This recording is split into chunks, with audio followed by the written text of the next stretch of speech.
మేము యూరోప్ యూనియన్‌లో సభ్యులుగానే ఉన్నాం. యూరప్ చట్టాన్ని గౌరవిస్తాం. యూరప్ విధానాన్ని గౌరవిస్తాం. యూరప్ బాధ్యతల్ని అమలు చేస్తాం.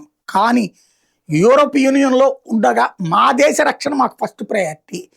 స్పెయిన్‌లోకి చొరబడ్డటువంటి ఎవరైతే మొరాకో బ్యాచ్ అంతా ఉన్నారో వాళ్ళకి సంబంధించి అక్కడ ఇప్పటికే ఒక నగరాన్ని స్వాధీనం చేసుకున్నారు. స్పెయిన్ అంతా స్ప్రెడ్ అవుతున్నారు.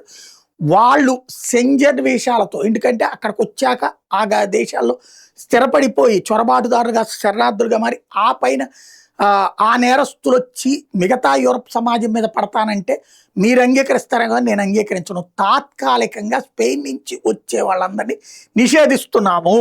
స్పెయిన్ వాళ్ళని ఎవరిని రానియ్యబోము. ఇదే వాదాన్ని మరికొన్ని దేశాలు కూడా యూరోపియన్లో తీసుకొచ్చినాయి. తద్వారా ఈ థర్డ్ వరల్డ్ కంట్రీస్ వాళ్ళని, అక్కడ ఉన్నటువంటి రాడికల్ ఇస్లామిస్టుల్ని యూరప్ దేశాల్లో ప్రవేశపెట్టడానికి ఏదైతే సోరోస్ టీం ఆడుతున్నటువంటి నాటకానికి ఇటలీ లాంటి వాళ్ళు తిరగబడుతున్నారు. సోరోస్ ఇటలీలో జార్జియా మెలోని రాకుండా చూసే ప్రయత్నం చేశాడు. ఇండియాలో మోడీ రాకుండా చూసే ప్రయత్నం చేశాడు. అట్లాగే ట్రంప్ని రానియకుండా చూసే ప్రయత్నం చేశాడు. కొన్ని చోట్ల ఫెయిల్ అయ్యారు. బట్ ఎక్కువ శాతం సక్సెస్ అయ్యారు.